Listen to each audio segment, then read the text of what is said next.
आज चाहिँ मैले घरमै सिम्पल वेमा आलु पराठा बनाएको छु। सुरुमा मैले लिए उसिनेको आलु, काटेको प्याज, हरियो खुर्सानी अनि धनिया, यसलाई गरी मैले मिक्स गरिसकेपछि चाहिँ यसमा हाल्दैछु मैले अब मसलामा लिएको छु मैले भुटेको जिरा, चाट मसला, जिरा धनियाको धुलो, स्वादअनुसार नुन, धुलो खुर्सानी र ज्वानो।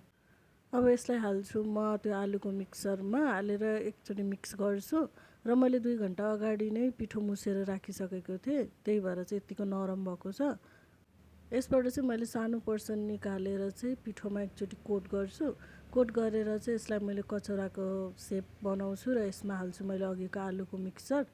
यो स्टफिङ हालिसकेपछि चाहिँ यसलाई मैले मजाले बन्द गर्छु। यो मजाले बन्द गरेन भने चाहिँ अहिले बेल्ने बेलामा सबै निस्किन्छ।